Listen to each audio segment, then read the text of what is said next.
Hey guys, Neil79 for the Survivalist Mindset here, and today we're going to be talking a little bit about bug out bags.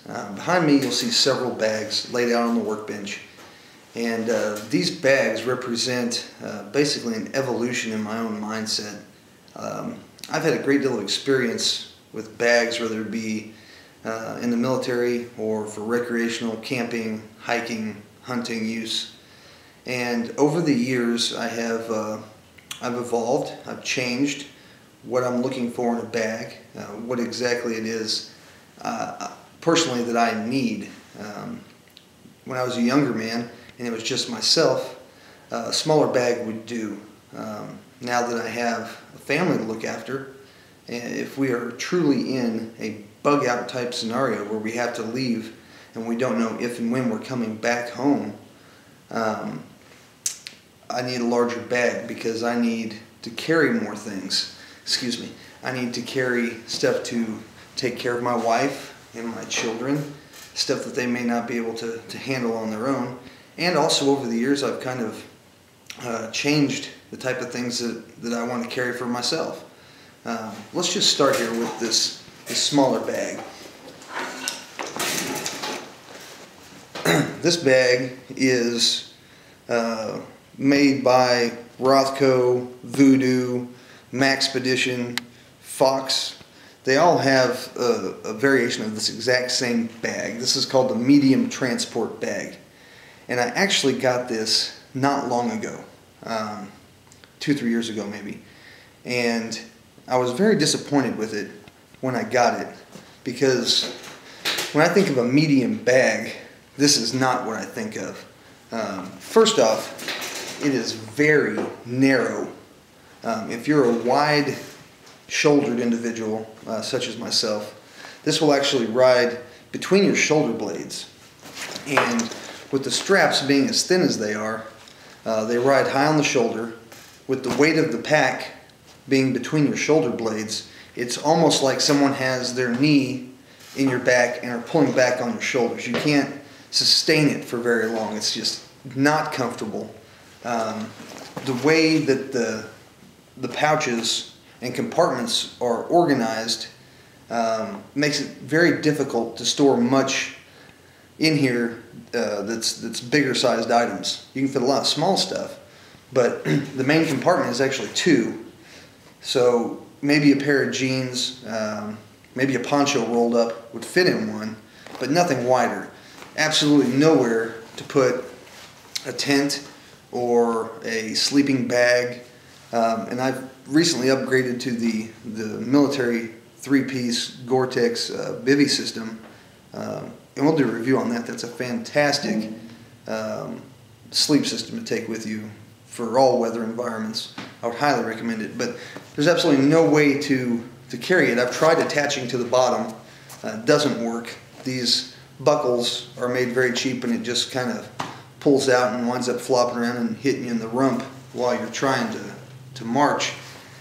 I definitely wouldn't recommend this as anything more than maybe a 2 or 3 day keep in the car type of bag. This is actually going to become my oldest son's bag. He's 7. This fits him okay, and he can carry extra socks and underwear and clothing for himself to keep that stuff out of my bag, and that'll work out great. There's all kind of MOLLE attachments on the thing, which is originally why I purchased this bag, because I wanted to have the flexibility of placing additional pouches, whatever, to carry whatever gear I may need. However, the more gear you stack on this thing expands out this way, and it's still very narrow, and it rides way out on your back, thus putting more weight right between your shoulder blades. And I'm telling you, it won't take long and your back would be hurting. The next pack that I would like to talk about is this old German military surplus canvas bag. And this thing has seen some use. I've had it for a number of years. You can fit a lot in it. It's basically got one big compartment. You can just shove whatever you can shove into it and close it with a drawstring, and the flap comes on top. Nowhere to really hook anything extra. I was carrying a bedroll, a tarp, and a wool blanket attached to these points on the top. That's kind of how I took care of my shelter need. You can fit a few things in these side pockets, but really there's no room for expansion. And once I outgrew this bag, meaning I had a family, things of that nature, I stopped using it. I got the other bag that I just described, then I went back to using this again because the other bag just was not sufficient. But for the money, I think I paid like $6 for this thing at a swap meet, and it's been a good bag as far as durability. It's held up well. It's got a heavy vinyl, leather-like bottom, heavy canvas. But as I just said, no way to add anything extra to it. Rapidly outgrew this bag. Now, today, I'm not going to pick this up and try and hold it because it's quite heavy. But today, I am using the U.S. Army MOLLE II Desert Pack. And the reason I'm using this bag is it allows for plenty of expansion. Like I talked about with the Medium Transport Pack, it has plenty of attachment points to be able to add additional pouches if necessary. It has 2 compartments to it. They're actually 2 separate bags. This bottom compartment is made to hold the U.S. Army Gore-Tex B.O.B sleep system, and that it does perfectly. I was very happy with that down there because it makes sense. It keeps it stowed away. I could actually break down that Gore-Tex B.O.B system on a warmer, say, warmer fall evening, definitely in the summer, and have every member of my family have a sleeping bag because I could break the pieces apart. The main compartment can hold quite a bit of stuff. It does have, this is what they call a claymore pouch. It holds I use it to hold a lot of tools, things of that nature. On the sides, you can tell there's attachment points. Place, I could add this pouch for my e-tool.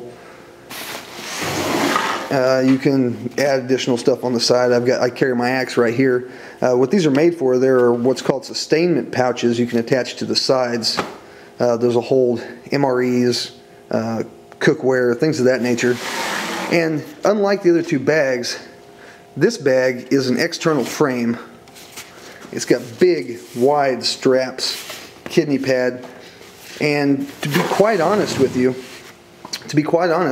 when I'm carrying this pack and it's clear full, I can go a lot farther and feel a lot better when I get there than if I'm carrying either one of those 2 packs full. And this pack probably weighs 40 pounds more than either one of those 2 when it's full, and I still feel much better at the end of the day simply because of the way that it rides, the way that it distributes the weight, and my body feels better. There's no tension points, there's no points where the weight rides exclusively on it. It distributes the weight very, very well. But I will take apart that MOLLE pack and show you all the contents of what I carry with me in my bug out bag in another video. The purpose of this video is to try to help shed some light, maybe put some things in perspective for you as to what maybe you should consider when you're searching for a bug out bag, if you haven't already got one, or if you're looking to upgrade the one that you have. Things to consider are, how much gear do you need to carry? Is it just for you, or do you have a family to support? Are you looking to be gone on a short camping trip where you take the bag from the house to the truck, then from the truck to the tent and back again? Or are you looking for something where if all else fails, there is no more fuel, the world has just taken a big dump, and we are all left to fend for ourselves, and your home is no longer safe, and you have to take your home on your back potentially and march a long ways. If that's the kind of pack you're after, you really need to sit down and evaluate the way that pack is made, how it's going to distribute the weight on your body.